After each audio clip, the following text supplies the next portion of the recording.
নমস্কার বন্ধুরা, আমি আজকে আমার লাইফে, আমার নিজের লাইফে ঘটে যাওয়া মানে একটা ঘটনার বিবরণ দেব। ঘটনাটা হচ্ছে, আমি ভৌতিক বিষয়ে ভৌতিক ভূত জিনিসটা আমার বিশ্বাস হতো না। আমি প্রচুর রাত জেগে রাস্তাঘাটে চলাফেরা করতাম, এবং এমনকি রাস্তায় একলাও থাকতাম, এমনকি অনেক জায়গায় যাইতাম যেন ভূতের উপদ্রব মানুষে বসে এখানে ঘোরাফেরা করতাম। কিন্তু আমার নজরে কোনোদিন এরকম কিছু আইসে না, আর আমি মানুষের কথার মধ্যে কান দিই না। যারা আমার সামনে এরকম কথা বলতো তাদেরকে আমি লজ্জা টজ্জা দিতাম। আসলে আমার সাথে আমি কোনোদিন ভাবি না যে আমার সাথে এরকম ঘটনা ঘটবো। তো 2016 শেষে আমি কর্মসূত্রে বেঙ্গালুরু গিয়া কাজ করতাম গেছি, আমি আর আমার বন্ধু। তো আমরা প্রথম টাকা পয়সা বেশি আসতো না, হাতে কিছু টাকা নিয়ে গেছি। যাওয়ার পরে আমার একটা বন্ধু রুমে স্টে করতে হওয়ার পরে হেড রুমে থাকতাম, কিন্তু হেড রুমটা শুধু রুমে থাকে 3-4 জন। আমি আমার বন্ধু খুঁজতাছি গড়। বেঙ্গালুরে গড় ভাড়া প্রচন্ড, গড় ভাড়া তো বেশি, তার পাশাপাশি সিকিউরিটি দিতে হয়। আমরা কাছে গড় ভাড়া চেয়ারে তো আছে, কিন্তু সিকিউরিটি বেশি নেয়।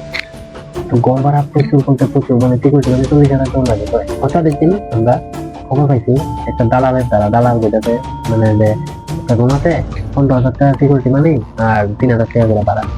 আমি একটু অবাক হইছি, আমি তো সে এত বড় টাউনের মধ্যে যেখানে 40,000 সিকিউরিটি তারা গড় পাওয়া গেল, এখানে কেমনে এই কত কম রেটে গড় পাইছি। তারপর অত কিছু চিন্তা করছি না। আমার বন্ধু দেখো আমার কথা, দেখো ভাই গড় পাইছি, তো কোনো কথা নেই, আগে ঢুকি, করে দেখা গেল। তাই আমরা যে ঘরটা হয়ে গেছে দালাল আন্ডারে, দূরের থেকে আঙুল দিয়ে দেয় যা ওই ঘরটা তোমরা এটা একটু করছো তোমরা। তো আমরা এটা ভাবছি না, ঘর দিয়ে ঢুকছি, দুইটা দিই, ঘরের ভিতরে সবকিছু জিনিস আছে আগে থেকে। দুইটা বালতি, তারপরে ব্যাগ, বাসন, এমনকি আগে যে বেড়াটা ঘরে থাকতো ওই বেড়া হয়তো বা সুইগির মতো ডিউটি করতো, ওই সুইগির মতো ড্রেস আপ সবকিছু আছে এখানে। তাই আমি মনে করছি যে এটা বোধহয় মালিকের ছেলে হইবো। আমরা সবকিছু ঠিকঠাক করছি, রেডি হয়ে গেলাম, ঘরের ভিতরে থাকা শুরু করছি। ঠিক আছে, ঘরের ভিতরে যখন থাকা শুরু করছি, হঠাৎ করে আমার আর হ্যাঁ দুজনের ডিউটি। আমার হচ্ছে ডে ডিউটি আর নাইট। হ্যাঁ তো নাইটে থাকা ডিউটি, আমি তো ডের মধ্যে ডিউটি থাকি। এই ঘরে থাকাকালীন দিনের মধ্যে আমাদের মধ্যে একটু চেঞ্জ হয়ে যায়, আমরা একটু অস্বস্তি হয়ে যেতে থেকে অস্বস্তির মধ্যে থাকতে সবসময় ভালো লাগে না। আমাদের ঘরের সামনে দিয়ে কেউ আয় না, একটা গলির মধ্যে ঘর, কিন্তু একটু দূরে, ঘরের সামনে দেখে যায় না। আর ঘরের সামনে যে গাছ গাছালি আছে সবগুলো মরে গেছে, এখানে দেখা যেত যে এখানে কোনো কিচ্ছুর অস্তিত্বই নেই। তো আমরা কিন্তু এখানে থাকি, দিনের বেলা তো হ্যাঁ থাকে, দিনের বেলা তো হ্যাঁ কিছু ইয়ে করে না। হ্যাঁ আমি কই কিনে বন্ধু ঘরের সামনে দিয়ে কিছু দিন হয় না। তো একদিন কেটে হচ্ছে, একদিন হ্যাঁ গেছে গা ডিউটি, আমি আইসি সেন্টার থেকে ডিউটিতে আইসি। হ্যাঁ এদিন আমার প্রচন্ড জ্বর উঠেছে, আমি কইছি না এখানে ঘরের রুমে আওয়ার পরে আমার কিছু একটা উঠেছে। আমার না হেল কিছু একটা উঠেছে, হয়তো বা জ্বর উঠেছে, কাশি উঠেছে, মাথা ব্যথা, ঘুম থেকে উঠতে পারি না, শুনে ব্যথা, এরকম অবস্থা। কোনোদিন আগে হয়েছে না এরকম। সেদিন রাতের বেলা সে যখন গেছে তখন আমি রান্না বাড়া কইরা বিছানার সাইডে বসি বয়েছিলাম, মোবাইল দেখতেছি। হঠাৎ করে আমার ঘরের সাথে উঠে দুম করে একটা আওয়াজ হচ্ছে। আওয়াজ হওয়ার পরে একটা দূর মারতে পারা দূর মারতে পরে, তো যখন প্রথম দূর দিছে আমি ভাবছি যে বিলাই চলে যাবো।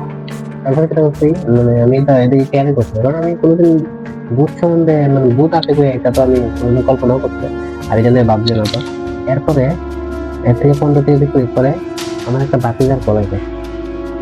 বাতিজার কল করতে আমি আমার কথা বলতেছি, এমন সময় আবার উল্টা সাইড থেকে আরেকটা ক্ষেত্রে আমি জুম করে করতে পারি, আবার এদিকে জুম আসতে যেদিকে প্রথম করছে এদিকে জুম দিতে।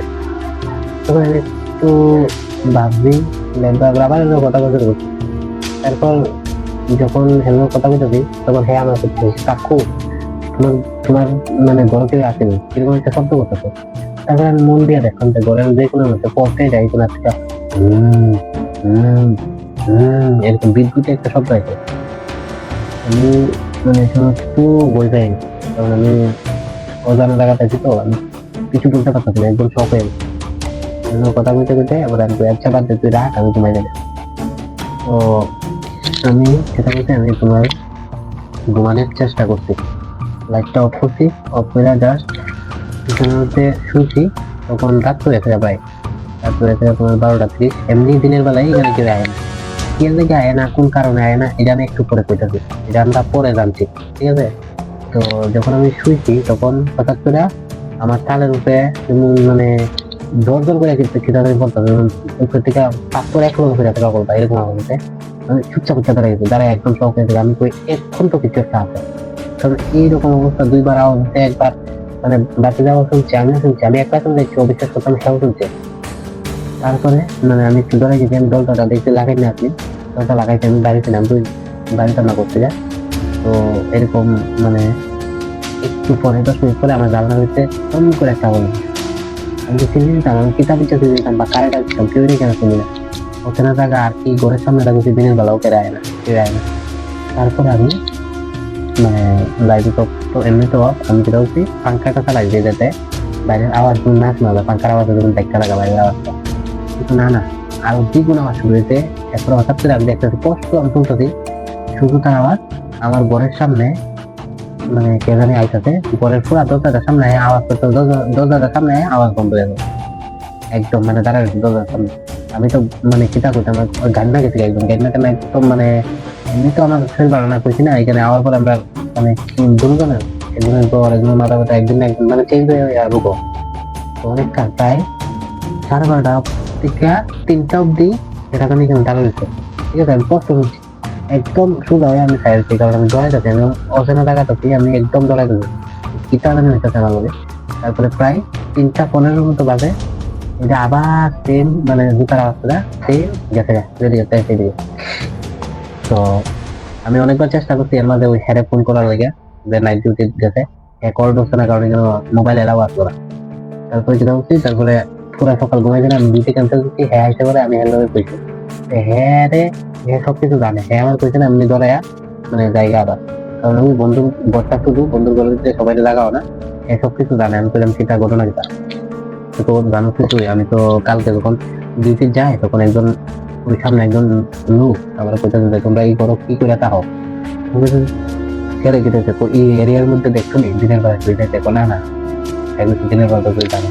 তো এই তোমরা আবার 3 দিন আগে তোমরা ঘরটার লোকের ঘরটা তুই একজন ফাঁসি দিয়ে একজন মহিলা মারা গেছে, ফাঁসি দিয়ে মহিলা মারা যাওয়ার পরে প্রথম দিন থেকে ওই যেন চিৎকার চেঁচামেচি সবকিছু হয়েছে, মানে মানুষের আক্রমণাতে কয়েকজন চিৎকার শুনছে, তারপরে দরজার ভিতরে দিলাইছে বাইরেছে, এদিকে কয়েকজন বাইরে হয়ে গেছে সাইডের দিকে, এই সাইডের 4-5টা বাড়ির কেউ থাকে না, তোমরা লক্ষ্য করছো না? তখন হয়ে দিতে লক্ষ্য করছো এখানে কেউ থাকে না, আমি সেদিনের বেলা উঠে যায় না।